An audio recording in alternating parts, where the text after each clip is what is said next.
Hello, everyone. I'm here. We got a big guest today. We got Mr. Nick Avery, the head coach over at MetroWest United, and new assistant coach at Johnson & Wales University. Nick, how you doing? Great, man. Great to be here, and thanks for taking the time. Of course, man. It's great. Great to have you.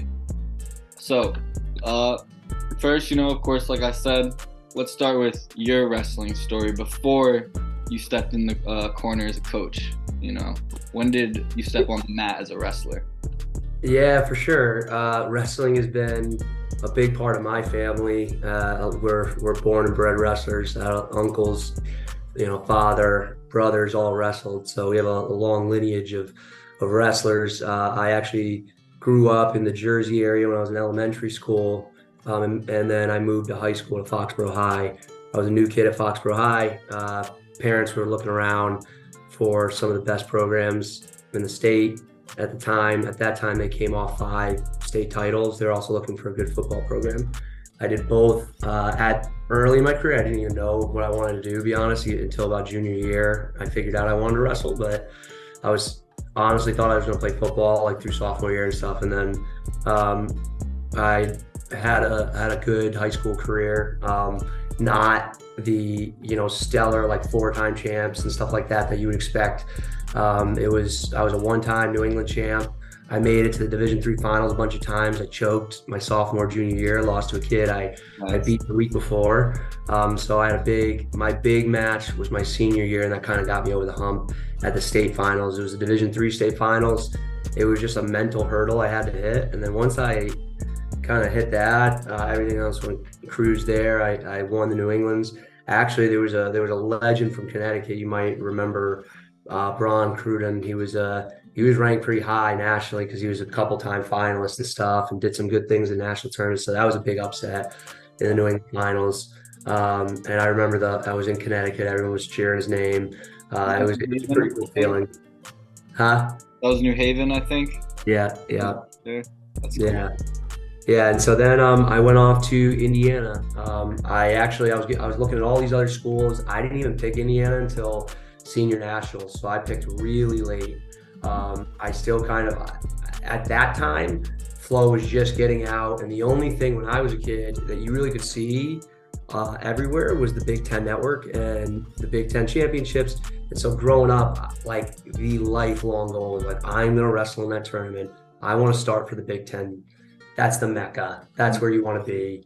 And I'll never forget Indiana coach at senior nationals. I beat a bunch of kids from like Illinois and Iowa and stuff on the backside, and they started kind of leaning over the rafters talking to me.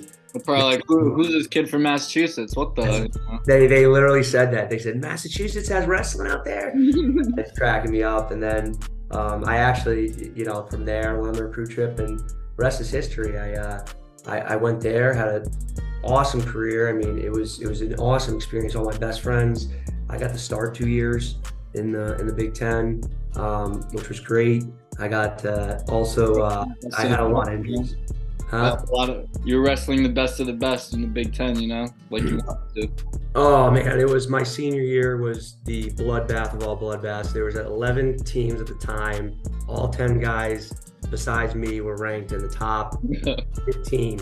Top 15. The 7th and 8th place at Big Tens both were in the round of 12 that year. So like every week it was just a bloodbath, but it was an awesome experience. Got to wrestle like in Iowa Stadium, beat a couple Ohio State guys in my career, did some fun things along the way. So after that, came back home and started coaching. And did you do like any I guess I don't know what the transition is from wrestler to coach. Is it like doing camps and clinics? Did you do any of those? It's an interesting story, actually. I was pulled by now probably one of our bigger rival clubs early when I got home. Doughboys called me up and was like, heard you're back in town, like instantly. And I knew Mike Marshall. They worked with my brother a little bit. My younger brother went up to Smitty's, worked with Dave Shuneman and those guys. I mean, back even in 2011, 2010, when my brother was in high school, just the clubs were not what it is today. And so I started up there, kind of started getting into the club scene, but to be honest, a lot of it was the traffic. I was working in Boston. I had to sit 2 hours, pulling my hair out. And then I get home real late, and then I think a lot of that was a piece of that. And then I wanted to do my own thing. I wanted to I didn't want to be a piece in the Army. I wanted to run my own thing and see what we could do with the guys over at Metro. And Joel Mode at Lincoln Sudbury called me up, and I was coaching with him at the time. Believe it or not, my first year, I was taking our best kids up to Doughboys, and we were sending our intermediate kids to the Metro area. And then after about a year, him and Terry Kamara, who owns War Dogs at the time, they pulled me in, and I started 2013, 14, I think, was my first year there. So, I was like scrolling around the website of Metro, and one of the things on the About Us, it said like the goal is to unite smaller clubs in like the area. So do you know anything about that? Like what clubs were united and stuff to, I guess, maybe form MetroWest? Yeah, so Joel Mode, he's like the OG right now, still from like the founding fathers. There's a couple guys back there that started up the club, and really it was all these small clubs that were doing their own thing, had their own coaching system. And a lot of it, I guess, I mean, Joel would be a lot better than this, talking about the uniting all of it. I was like chapter 2, but I guess how it happened was they all the small club town, areas got together, and they're like, let's unite as one. Let's all practice in the same area.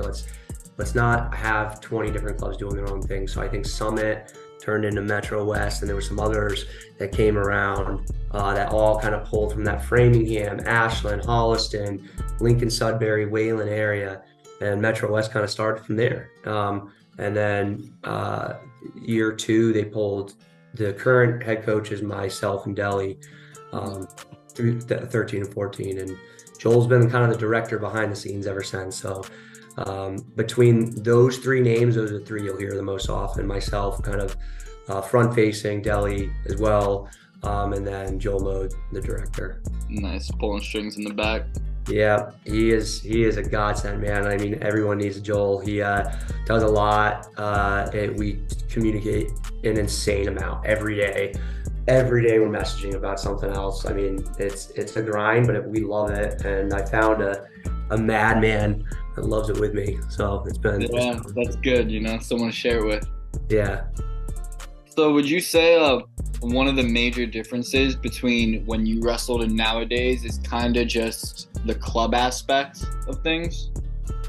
Oh man, I think there's a lot. I would say clubs completely developed 100%. I was traveling, and I was one of the rare ones back in early 2000s where I was just going to tournaments, just cold turkey, like no practice. I just show up after a month after season, and I go to this national tournament, and I go to Jersey, and then like that's how our parents knew, was just travel every weekend and wrestle.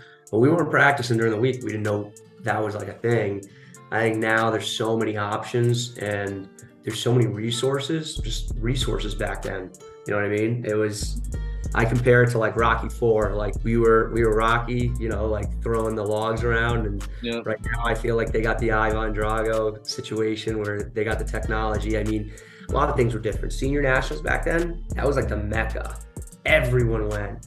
Now I understand why a lot of guys protect their record and ranking and stuff. Rankings are so much more, they've taken 10 steps up too, right? Like you can find all the results everywhere. You actually can cross vet. I mean, if you think back to when New England started their tournament, the whole reason why they did that crazy seeding format was because, Vermont was undefeated versus Rhode Island undefeated. They didn't really go to national tournaments and stuff as much back then. There wasn't the results. You're looking at newspaper clipping, my guy's undefeated, my guy's undefeated. It made sense. Now, you have all these results. Things at your fingertips, Yeah. So I think it's a blessing and a curse in some sense. I think it hurts some of the top tier competitions, obviously Fargo and Super 32. But I think a lot of guys also have an incentive now once they get ranked to hold back a little bit. I think coaches notice that though. I think a college coach will pick up on the kid that popped in and out of the rankings but competed every weekend versus the kid that like went to 2 tournaments, did really well, and then kind of held off to make sure they kept it. So I do think coaches are paying attention to that more, and I make sure our athletes know, like, get out there, compete as much as you can. That's important. You want more cracks at the plate, right, than just one swing. Mm-hmm. So, and kind of going off of that, uh, just how important, is just off-season wrestling and continuing wrestling past the season, getting matches in and mat time, because that's truly what builds, the champions. 100%. I mean, my philosophy on it is like now the sport's just too advanced, and that's for a lot of sports too. It's not just wrestling. Like the athletes in all these sports, they're just that much better. They're getting that much more resources, coaching, all these different things at their fingertips. And so in order to keep up with that level of competition, if your goals are to win New England, win states, go and wrestle in college, it's pretty much a no-brainer. I mean, even people that play other sports, I say, figure out a way to keep wrestling somewhat in your life. And the other thing I say to a lot of kids, and it really, I don't know, it depends on the kid as well, but I tell kids that have like the Division I or the big time D3, like national All-Americans, like the next level wrestling college, I tell them, think of off season, especially New England, as in season, because for us, that's when we get recruited. Yeah, they're going to look at how you did at New England's, but they're going to look a lot more how you did at Super 32, Fargo, Journeyman, Mob and Class, all these things that we end up putting our guys in front of. We travel all over to put those kids in the opportunity to get seen, not just by college coaches, but also expose their flaws that they might be getting away with in New England. And then, I think we learn a lot about our mat wrestling, for example, when we go out and wrestle some of these Midwest and Ohio and Pennsylvania and stuff. So I just think it's really important. I think we caught up with Funk because we've been able to do that as well. Nice. And is, going to all these, events, like you said, to the Midwest and Pennsylvania, do you think that's one of the many things that makes MetroWest special, and just a great club overall, great experience? Yeah, I think Metro's unique because, one, we definitely have the competition piece. We're going to travel everywhere. I think, two, and I think most, if not all, athletes that have really been coached by me than, more than a drop in practice or something, but actually joined the club and have been around, I think they know, not just me, but our whole coaching staff, like we go that extra mile. I think you even know when I send you those responses, like I love them. Yep, I dive into the spreadsheets. I dive into the results. I'm sending, I actually pretty much every year I used to send this recruitment packet. It'd be like a 20-page packet. I give every kid in the club that want to wrestle in college their own mini profile with GPAs, kids that they beat, accolades, and every summer pretty much I'd send out a new one, and it'd be the top MetroWest recruits. All kind of hand-fed for them. So, I know how it is to be a coach. There's thousands of names to look through, and especially on their end, you got to sift through so much. So I wanted to do everything I could to make the recruitment process for MetroWest wrestlers really easy for college coaches. So I'd say the competition, I'd say that, the extra mile. And then I think also just the atmosphere of the coaches, we definitely run things very differently. We always kind of have. I feel like, we were the first club.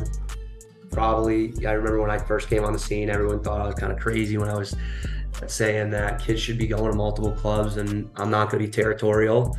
And I legit will be very proud in saying I was like the first guy in New England that really kept pitching that out there when no one else I felt like was really doing that. I think a lot of people, and it was normal back then, so I understand why. But yeah, to be honest, I thought it was still like that, where kids were, kind of set to one club. I honestly didn't realize how many kids, just go wherever to train now, wherever they could.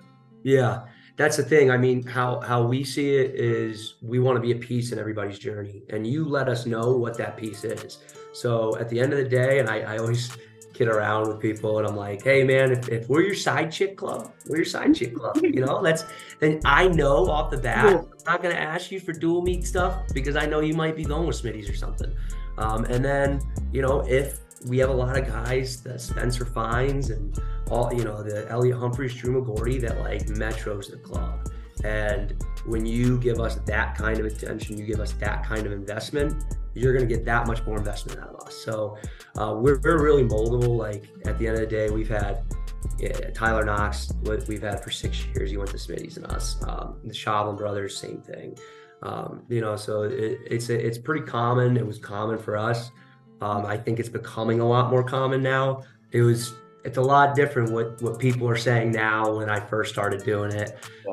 And Metro in general, all of us, we kept the same thing, which is like, it's not about us. This is about you. This is about how can we better you and how we can be a piece in your story if you want us to be.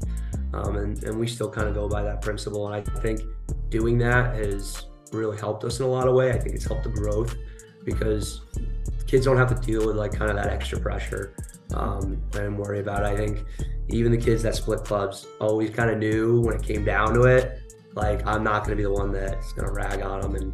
I'm not going to track them down, hold a grudge. No. If anything, I just say, hey, thanks for being straight up. Like, honesty is the key thing. If you let me know what's going on, I know how to handle it and move around it. Mm-hmm. So kind of going back to, I get your recruitment packet a little bit. You were talking about. Yeah. Something every college coach looks for, obviously, and coaches say it, and some people don't really know what it means, is when an athlete is coachable. Yeah. So what does that mean to you? What do you look for in a kid that's coachable? For sure. I think everyone thinks like goes right to like, are they listening to you when you're teaching moves? But yeah, it's like one small piece of it. Absolutely. Like you have to actually pay attention. That's a small piece. I think being a leader in the room, being a silent leader, leading by example, like just not having to repetitively say things that are very controllable by the athlete. So if you're showing up late to warm up consistently, you're dogging it during the drill, those kind of things people take notice of. I think coaches are going to look at the way you interact with your coach before and after the match when they're recruiting you. I pay attention to that stuff. Like, especially, it's so crucial to look over at your coach. You have one or two like eyes in the sky while you're wrestling. Use that advantage. Like, let us help you. Like, you're the ultimate one that's going to win the match. You're going to be the one has all the pressure to doing everything, but you have one advantage, and it's the coaches in the corner.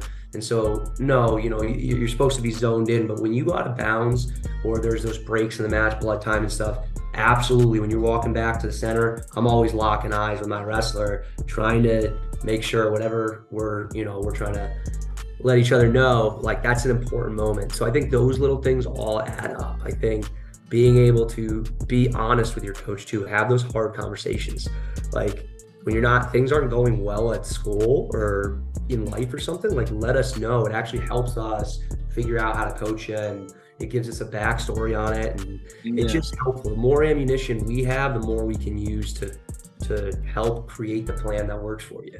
So communication, leadership, and I just think being like just doing the general right things, which is so cliche to say, but yeah, showing up on time, listening. A lot of people look, and I warn a lot of our wrestlers this too, like showing frustration on the mat. I don't get upset by it, but I'm trying to help you out. It's not a good look. Like you're getting recruited, you're throwing your hands up at the ref, or doing something kind of edgy. Like it might seem cool in the moment, but there's a lot of programs you might have turned off in that moment. So there is a lot of teaching lessons in that too. If we have those moments and stuff like that, we make sure we reflect on it and make sure we're growing off the mat as well as on the mat. Mm-hmm. Definitely. So shifting back to the second, there's another thing you said earlier about how you guys run things differently. What exactly does that mean? What does if there is such thing as a typical MetroWest practice, then what does that look like? I think we personally bring more fun to the wrestling room, and that's like our thing. Like, yes, it's it. I'm not saying we're goofing off. Like we obviously, hence the black eye. These guys are like hyenas on me. They come after me. We're like dogs in the room. I mean, we scrap. The room is is fogged up and there's sweat pouring out and everyone's banging hard and getting after it and scrapping. But I think the big thing is coaches and off-season coaches, especially when you're scrapping in July and August and you got all these pressures, you got, and you should. I mean, I know I'm going to be like this with my kids. Like, if you have your parents making sure you're doing the right things and making sure you're going to class and they're on you, and then you have your high school coaches, which they should be checking in and kind of being that main pioneer to lead you because they're the ones taking you during season. You know, we want to be that outlet that, yeah, you're getting better and yeah, you better focus and get along with the program. But we have some fun. I mean, there's a good amount of live. You know, it's not every practice. I'd say most practices I'm putting a half hour live. Sometimes I'll throw an hour up on the clock and say, let's just get at it. Sometimes it's drill practice. I think part of what's unique about Metro is there is no typical practice. We come in, it's all about the time of the year. If you said, what's a typical practice come a week before Journeyman, I'll give you the recipe. If it's, if it's August or July, I think a lot of it's time. Like if we're preparing for Fargo, we're getting a lot more freestyle in. If we're rolling around for Super 32 and Journeyman, like a lot more ramped up in conditioning, more hard press drilling. I think the biggest differentiating factor with us as well, you can probably see it by the way our guys wrestle, is the funk wrestling. I'm pushing that since I got back. I fell in love with it because I was during the Askren time. I also had a lot of guys in Indiana that was the area that I was around when it first broke. And guys on my team were doing it. I'm like, what are you doing? And then, learning from them, we brought it back and saw, really, I was just paying attention to what's happening at the national level, what's happening at the NCAAs. And you don't live and die and breathe by funk, you can't, but adding that to your repertoire, huge. But baseline D, you got to have it. And then when you're, after that doesn't work for the last 10%, you first 90, you're going all baseline D. If they break through that first 90, then you got to resort to something else. I think we do that well. Play wrestling too. I've been a huge component of play wrestling for a long time. And I got lucky. I met Gail Sanderson. Yeah, that's funny. I literally feel like I was about to say I saw something the other day where someone was talking about how he showed them play wrestling and just how beneficial it was. I was probably I couldn't have gotten luckier with just timing and everything, and then it happened to peak then, because I'll never forget, it was my senior year. I was doing a weight cut. I ended up wrestling Ed Ruth at home. This is after he just won Southern Scuffle, and he ends up ended up going on 1-3, right? But before that weight cut, me and 2 or 3 other lightweights were doing the normal weight cut, the running, the bike, and all that stuff. And I'm watching for the first time real high level play wrestling, and we ended up asking some of them, Ruth and all those, David Taylor, they're all in our locker room, and Kale comes to the back, so cool. We'll never forget it. And just he kind of explained to us the whole concept of play wrestling and how it gets you really good in positions you're not usually in, and forcing yourself to start there. And now I listen to all these Penn State guys and stuff, and they're coming out with these real set talking about the importance of play wrestling. I'm just really happy that we've been pushing that, and I've been on that train for a long time, just because I listen to it from the best. Kale was that's the sauce. And then I saw them keep doing it. I realized how much it was benefiting our guys. I did that a lot at LS.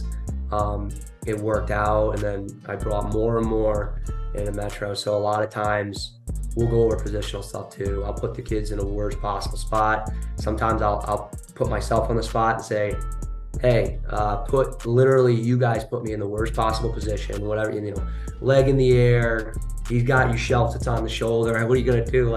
They always have fun trying to, and sometimes it's hard, right? I'm no, don't put me in a double arm bar and I'm on my back. That's all right, don't get there. A little cheating, Yeah, but give me some real situations, and I think we do a lot of that too. So I'm glad that a lot of other clubs are kind of preaching that, and it's becoming mainstream, because I think it's going to develop kids a lot, especially from that good to great. Mm-hmm. So what are some of your favorite stories that just have to do with Metro West, whether it was, at the club or at Fargo or just, out at a restaurant with the team? Just let me hear Yeah. some good Metro West stories. I think it really, we have like almost a good Metro West story on every trip. It's a big part of also, I think we've, are so tight knit, our group's so tight knit. I think a couple, I got tough ones. A lot, it's funny though, the tough ones popped in my mind. I think one of the toughest ones was 2 years ago in HSCA duels when we go 7-0. We're the only team in the tournament that went 7-0 and didn't make the main bracket. We had a pigtail anyway, and we catch, and I still won't forget this because I'm, as I said earlier, I'm a geek with bracket crossovers, and I know every single, I could tell you what the crossovers are and the constellations and stuff, like quarterfinals, who you're dropping to, stuff. So I figured out we were beating the team, Felix Academy from Florida. They end up making the tournament. I realized the pigtail, we're gonna get Team Thunder, and they're gonna get some team that if we lost the match, it would have been a lot easier. And so I'm running around asking the other two coaches, I'm like, do we just forfeit these last 3 matches? Do we just do it? And I was like, no one's gonna understand. And I was like, no, and we gotta do the right thing. I wanted to do it. And then I start, before the match, no joke, I started looking at who they had on their team. They didn't enter all their accolades in. So they got a 42 seed. But the next day when they reseeded them, properly, they were actually a 15 seed. Okay. So as a 20 seed, we had to beat a 28 and a 15 to really get in. And that came down to the last match. We got up huge. I knew it. It was funny because I'm sitting there, we're up 28, 6. Everyone's thinking it's over, and I'm still sweating bullets because I'm they're about to storm back. All of a sudden this is where they were really tough. They had Division I recruits and stuff. They start storming back. One of our wrestlers, so tough. He to seal the win, he rides the kid out third period, wins it 3-2 with 3 seconds left to seal the match. He throws up the guns while he's riding the kid. Match is over. Our team goes ballistic. They go penalty point, tie match. The kid gets taken down, and when it went in, it just, even before overtime, it sucked the life out of us. That was a tough one. So then I think what made NHSCA duels great this year was just all the journey to it. I mean, the hard kind of reality. That year before, we also lost Thousand Islands that same year off of a dumb little thing where it was actually just a parent that we love. I'm not going to say who, but a parent that was actually a very big part of our club, but was very passionate during one of his kids' meets, wrestling another Division I kid, 2 top tier kids going at it. Ref calls a stall play, and parent, yells something out. Yeah. We get dinged with a penalty point. We tie, that penalty point cost us. So it was a 2-point swing. We ended up losing. So it was NHSC 8,000 Islands. I was oh, we got to get this back. God, that can't be nice.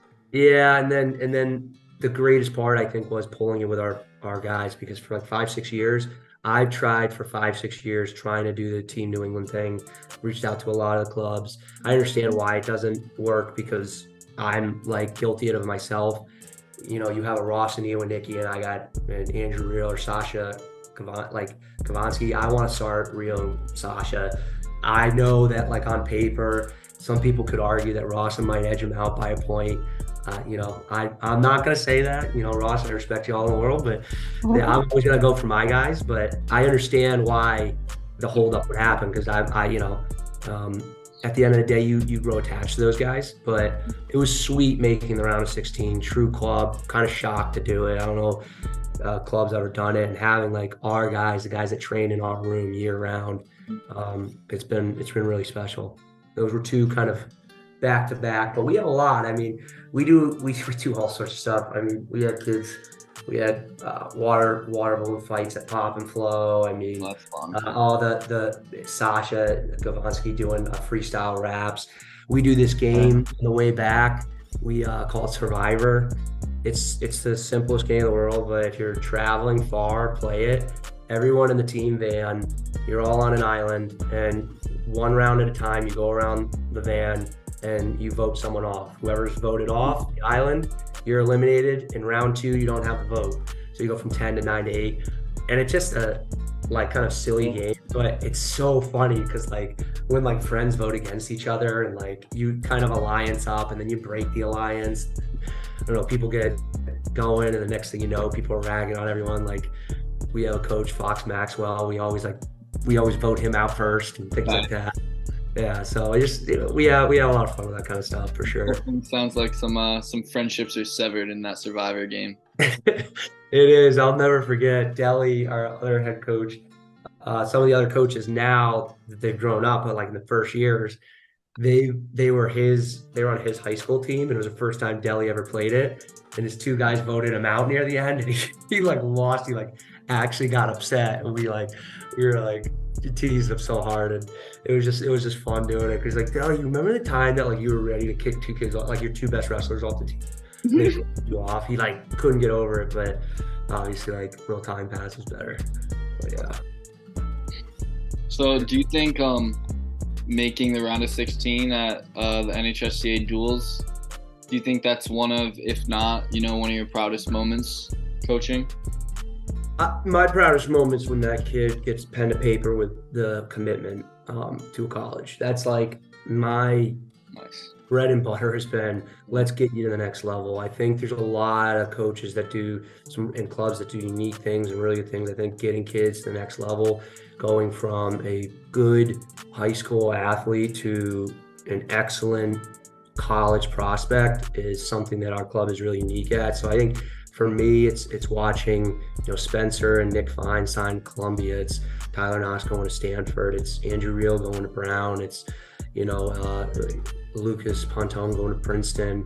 It's all these guys that have moved on to other stuff. And then, the guys that are able to kind of figure that piece out in their life, that's exciting. I'd say as a team, round of 16, no doubt. I mean, we were the only true kind of club, and from Massachusetts, Rhode Island kids kind of scrapping with these super teams.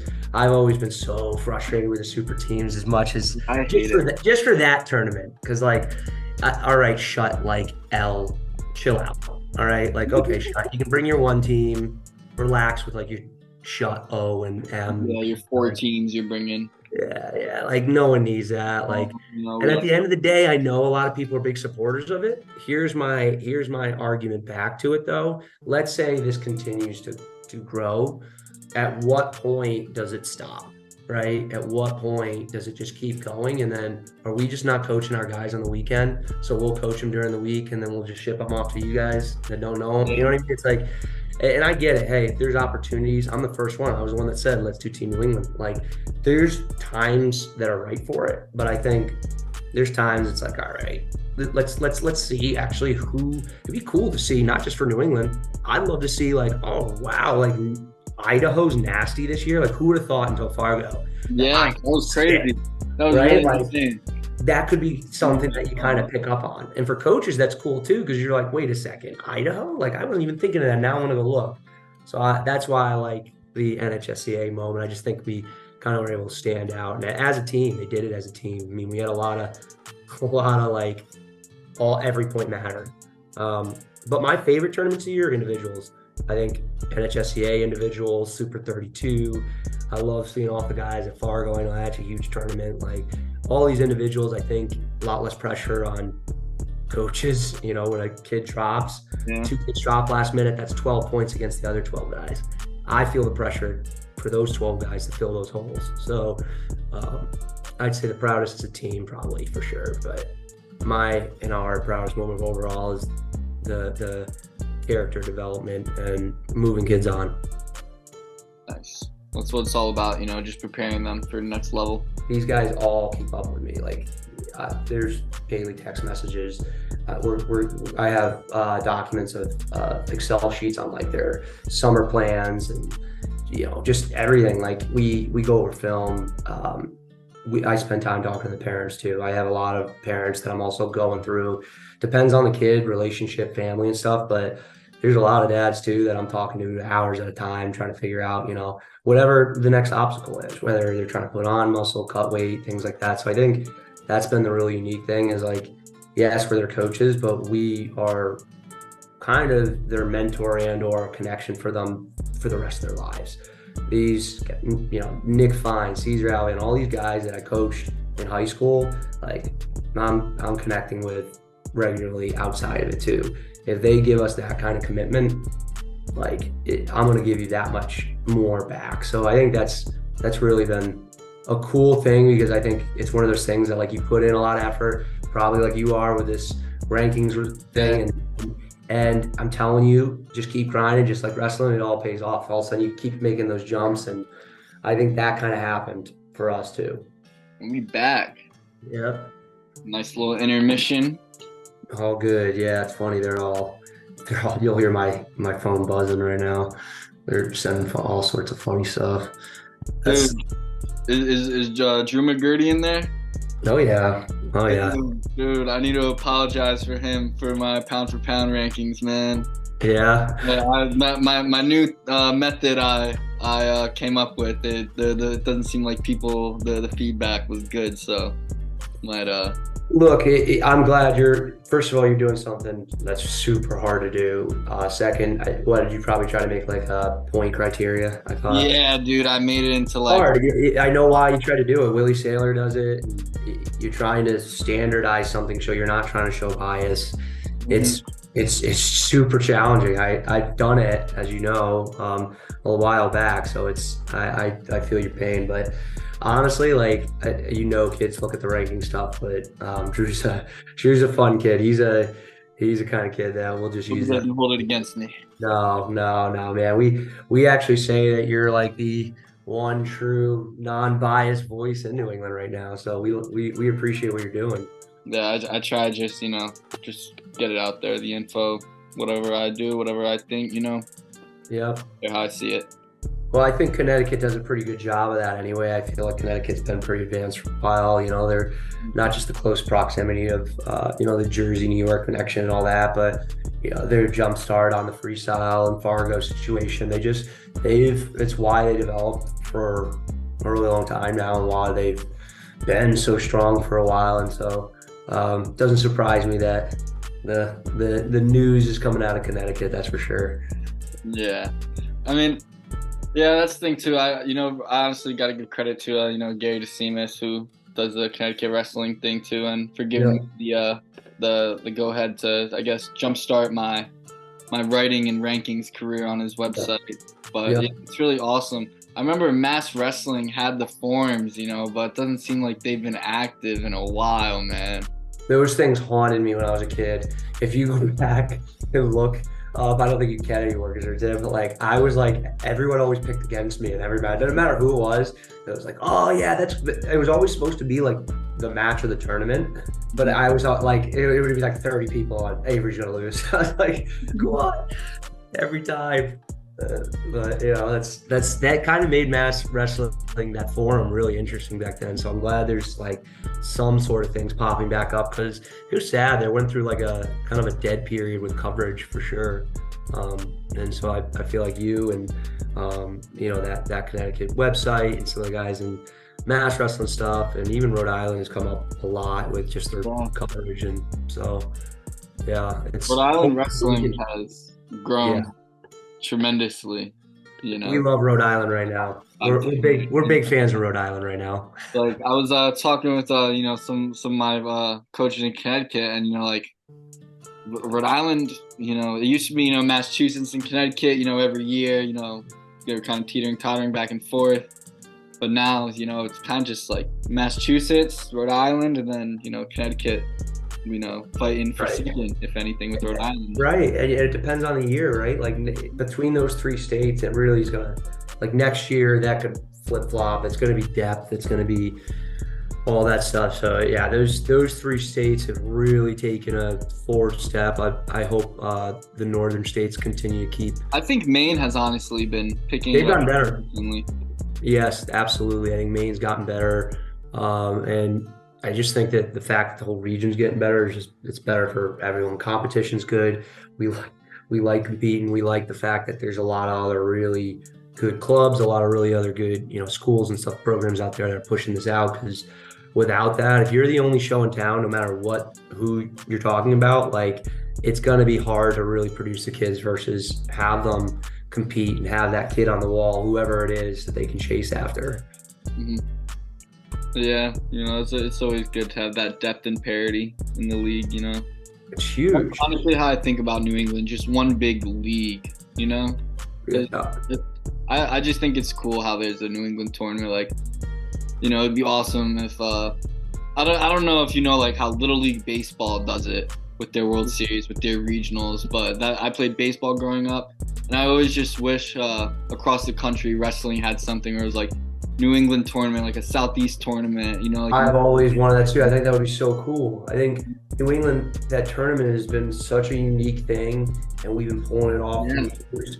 Other states can do it. It'd be really cool. And then who knows if they actually had, like, let's just say they figured out a couple other regions to do it.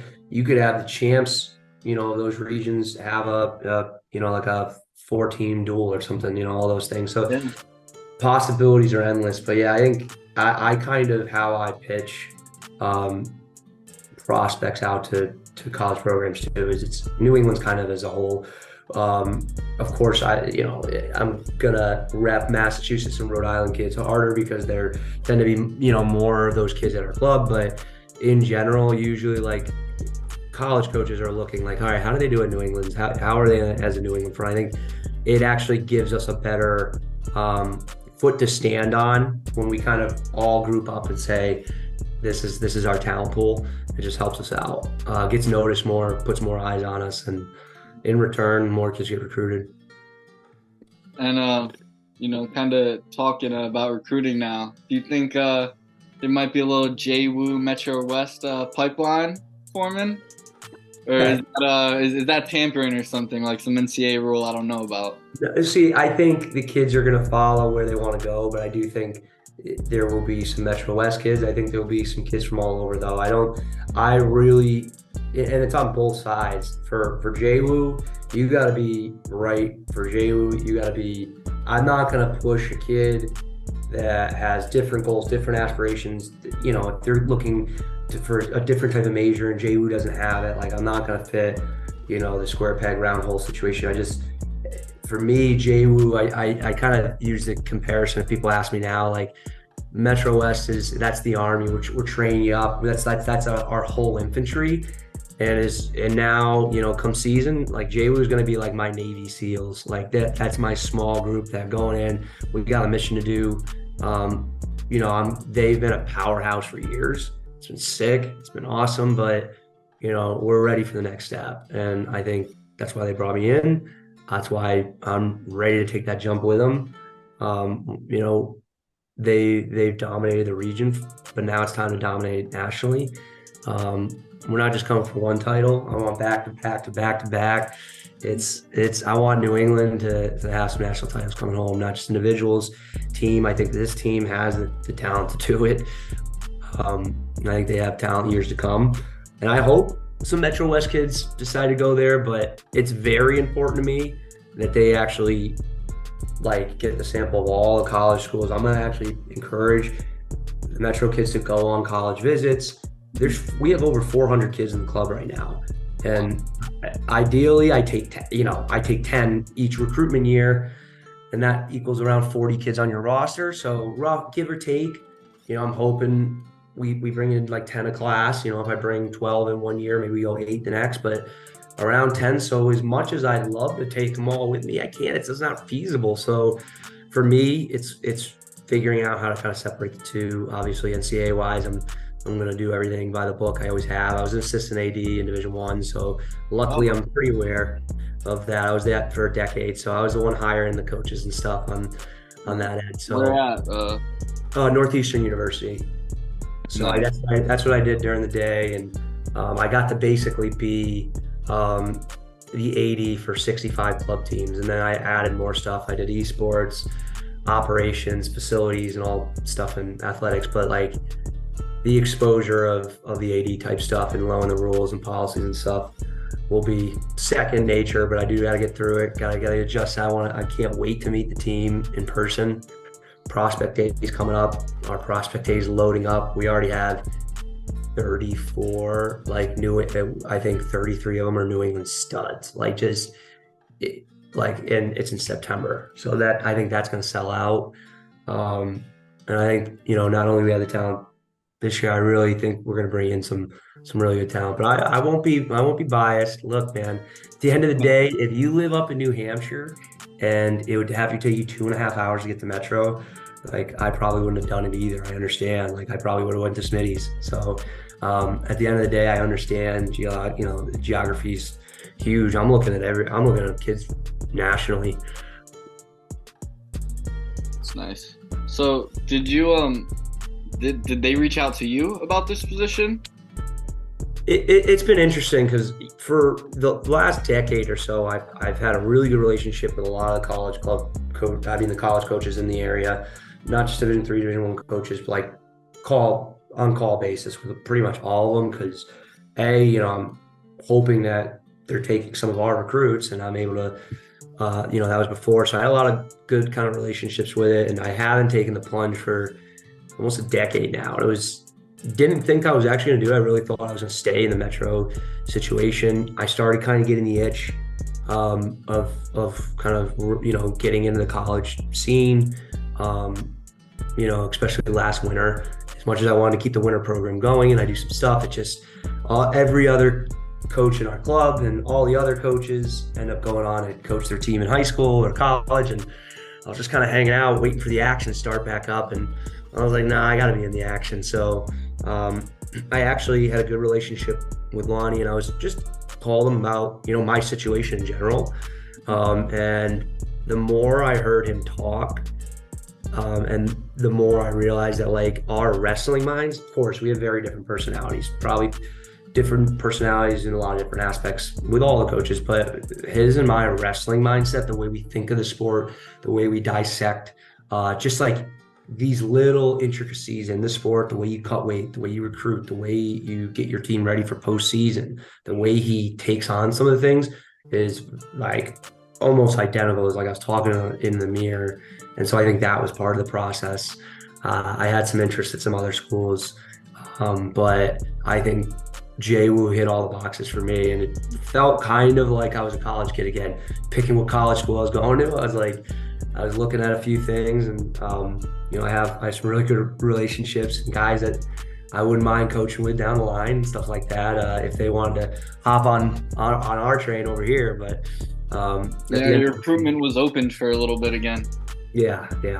And I landed there. I think just one, the program, it speaks volumes, what they built. Also, the head honcho there, and I see very eye to eye in a lot of aspects of the sport and what we want to see out of the program. And I am sure, even though I've had less interactions with the other assistants, that it's going to be the same way. I know I've already had some calls and stuff, and same thing, right on board. So I'm super stoked about it. Yeah, dude, like you're saying, you're hoping for they're saying that they've dominated, on the regional scene, which they have. They posted that graphic the other day, I think, of like winning record against every single other New England team.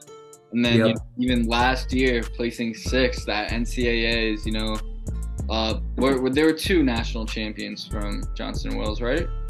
So Josiah Fry won it. Hayden Brown took third. Hart took fourth. And Ross, I think, was the big dog that got hurt right at North. I think he was battling an injury all year. They'll know better than I will, but I know he defaulted. And I heard about his injury. I actually what's funny is I coached a lot of Metro guys that are like in the Northeast, like I'm going to be coaching against them in a sense now that they're in college. And actually, a lot of them were training at Metro this summer. I had like Krasinski from NYU and Malcolm Crispin, and By the way, Bridgewater got a dog in Malcolm Crispin. You heard it here first. That kid's gonna be a sneaky All-American contender. He's putting in the work. Hood, Justin Hood, Jason Hood. Man, they pushed me. They might have been the Black Eye. It was one of them or the Reels. Those three, and Drew a little bit, and Kadish. There's a group that like legit. If you see the meme of like the lion with like the 8 hyenas circling them, like that's them, and they figure out how to break me. And I still scrap them. I'll scrap the whole practice. So They just bully you all practice long?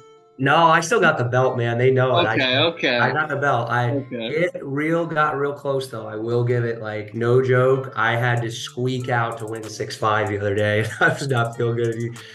He had me. I was kind of cruising third period. I was not doing what I preached.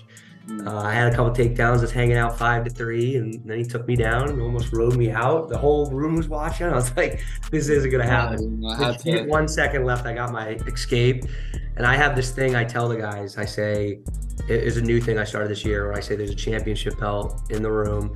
I kind of walk around like a goofball with like a WWE belt, and I'm like, whoever at any time in the practice, if you take me down, you can then on the spot say I challenge you for the title. So you got to get the takedown first. But that also means I can go like 8 in a row. You can take me down when I'm dog tired, and then say I want a title shot, and then you get a title shot. So I defended the belt 3 times successfully last practice. So a couple close calls. I was ducking Jow Pyres. Well, I mean, yeah, of course, you know.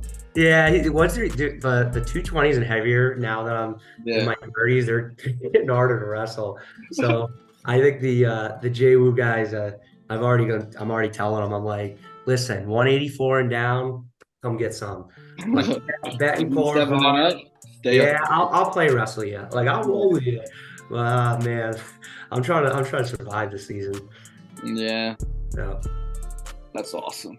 Yeah, it's been fun for sure.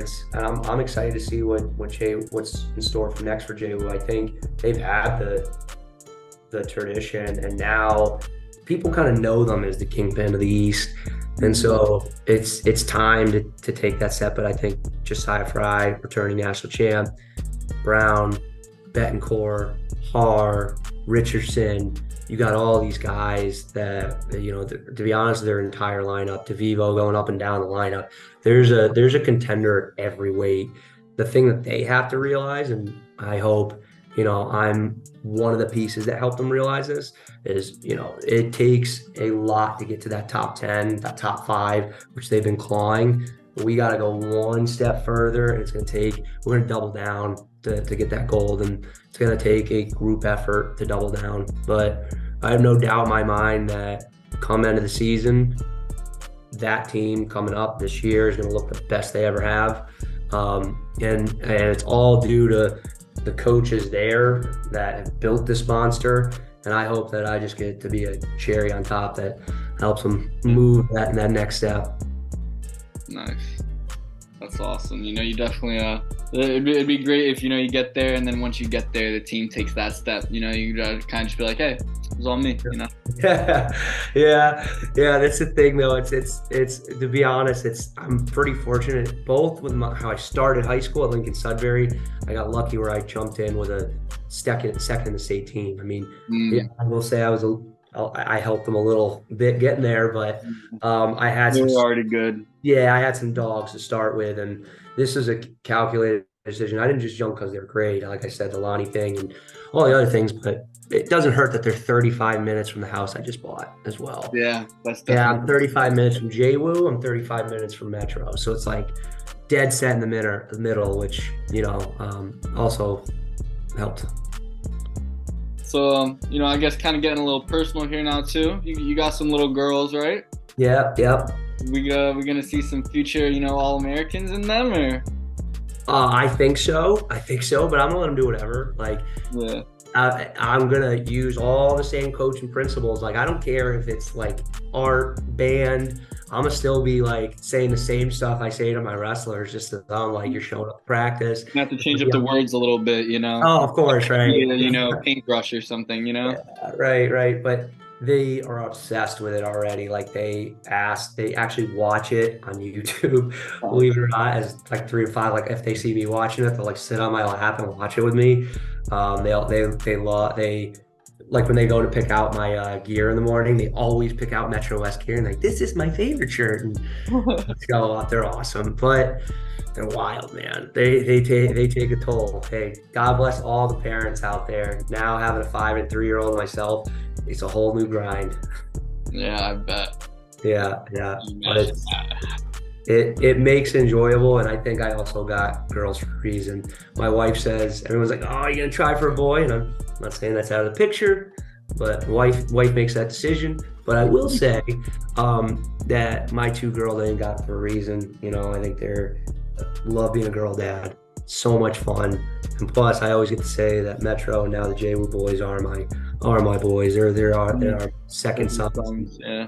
Yeah, so it kind of works out well. And I do think they might wrestle. We'll see. We'll see. And kind of keeping on this little personal, questionnaire, I guess. What are some other things you do when you're not coaching or, looking through results and stuff like that? Yeah, it's hard to dig through all those layers because they'd be like, all right, I'm setting up the next tournament. All right, I'm probably texting college coach, but if I get through the next layers, it's family time all day. Like it's interesting because I work at UMass Amherst now. I'm assistant campus director, and then I have the Metro and JWU job, and then you got 2 girls. I got a wife here, and so I said, so there's not a lot of time for social life. You got to kind of pick what that is. So for me, my social time is kind of Metro in a sense. You're not going to be able to have a social life, be a good father, good husband, good at these 3 jobs, and also be able to hang out on the weekends. So, I mean, yeah, I work out a lot, tons of family things all day. Saturday, it's dad day. I do the most random stuff. I already have I do all the little like Barbie and Ken. Like Oh man, there's a whole series going on in our house right now. see the movie yet? I haven't seen it, but I actually will probably go see it because you know what? Like I'm not scared at saying any of that stuff. Like the kids tease me all the time. I'll put on the Backstreet Boys. I don't care. Like I'll go to Barbie and watch that. I don't care. Like I'll like what I like. I think it's gonna be interesting because hey, that was like our era. Then the Barbie '90s and I'm interested because I just want to see if it's actually as good as the reviews say or if it's actually kind of corny. We'll see. Mm-hmm. But yeah, and then outside of that, yeah, a lot of it's just been family stuff. My wife does CrossFit. I might get back into CrossFit with her just to kind of supplement family time. We bring that, and then 2 birds with one stone. huh? 2 birds with one stone. Yeah, she's a beast. You should see her. She's like she's little. She doesn't look like stacked or anything, but she's shredded. She just took 4th in her first CrossFit competition. She's got a motor. She did Division I track in Indiana. Ran the 800, 400. So I was fortunate. Also, I was like, all right, girls, now you got the athletic bones. Yeah, 2 Division I parents. Wow. And then we got whatever sport they pick it, they're gonna be good. Yeah, and hey, I mean, we'll see what happens. But they got a tall task to live up to with our family. Yeah. My family, I get teased. They're like, man, you're fighting for the 4th best in our family right now. Like, you're not like. I mean, I know your brother, Vic, All-American, right? Yeah, he took 3rd. And then who else is there in the my uncle was a national finalist. Pretty cool story. He was unseeded and was a national finalist from Temple University, which was pretty sweet. So we always say he was the best wrestler because 2nd and Vic's 3rd. We tease Vic all the time on that. And then we had a lot of my cousins wrestled. My one cousin went to BU, and he actually was similar to me, a match away from qualifying at nationals. Lost in the CAA conference finals to an Old Dominion kid, I think. But started, he placed at the Southern Scuffle one year, so he was solid. Myself at Indiana starting twice there. My other cousin actually won, I believe, at Delaware State. What NAIA maybe, Okay. or JUCO. Something He was actually an Indiana wrestler his first year, and they transferred. So we've had quite a bit. We've had a lot of family relatives at scrap. Yeah, that's awesome. You know, the whole family is involved. Yeah, and they're all upper weights, which is unique, right? Like, how many lightweights do you see in coaching, and you don't usually see like 184 to 197 pounders. Like, I was a 74. I was like the smallest of the group, Mhm. and yeah, it's pretty cool to have some decent big guy talent. I'm a little biased as a big guy talent. I feel like we've had good big guys for years. Like, Yeah. if you're 160 to like 190 right now in New England, 150 to 190, our room is just gross. It's just, there's, when you go real, Hayden Retiglieri, Spencer Fine, all these guys, Oliver to Amon to Sean Donovan to Jamie Everts to David. You know, like some other hammers, you know. Yeah, it's a really good weight right now. So it's been fun. That's been a fun ride to coach as well. When you have good big guys, makes a difference for sure at dual meets. Yeah, I bet. Yeah. You know. How's things going for you? How's the what's next for the Schwartz report? What do you got stewing? Well, thing is, Schwartz report is honestly probably about to go on like a little week hiatus while I go on vacation in August. Good. You know? Needed. It's needed. Yeah. Recharge the batteries. Trust me. I understand it. There's Yeah. times I like overload and I have to shut down for like Yeah. a day or two. Oh my God, yeah, dude, it's a lot, you know, but I love it. I Yeah. love it. Yeah. But what I'm really trying to do is get more into filming and the video aspect of media. Like, so what I did with Southside, Yeah. I would love to do with like you guys or, you know, Mile Quanchi or, you know, like just these club highlights or, you know, once the season starts, these team Yeah. highlights, you know, Yeah. because that's really what it's all about, you know, just highlight Mhm. the clubs, teams, the kids, most importantly, you know. That's why we've been pretty active on any media we can, because at the end of the day, it's about the kids. Let's get them out there. Let's get them seen. Yeah. And you're welcome in our room anytime. We would love it. We love what you're doing. We're excited about. That was a pretty cool video too. Excited about that endeavor because I think it's like you said, it's needed. All these other sports are doing it, and why not us? And it's not like it was 15 years ago or so, where like 1, 2, 3, 4 kids maybe from this area would go off to big schools. Now all these clubs are kind of pushing kids off to big schools, and we have a really good representation. So let's show them what we're doing. I mean, not just Metro, it's regionally. I love the fact that you're doing it regionally as well and not just focusing on Connecticut. I mean, man, I know, and I think you That's the thing too, you know, it is definitely hard to, you know, get this up north. information out of these states, you know, and the more north the state, the harder it is to get. So hard. You really have to dig. Like, I remember when I had to do it, you probably somewhat do it too. Like, you're like Googling names with a town. Yeah. Oh my. Yeah. Yeah. Yeah. That's hilarious. Because like Vermont, and it's like, come on, guys, help us out. Help us help you. And it's just hard to get results. Yeah. And like nowadays, you know, it's definitely easier now than, you know, when you were doing it, luckily for me. Yeah. No, that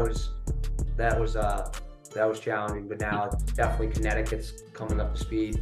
Everything going on flow, huge. Side note, you'll be very psyched to see the little army we're bringing a journeyman to. That's going to be sweet. We'll have probably, no lie, 50 wrestlers there, which is pretty sweet. We got, I think, 17 in the main event, which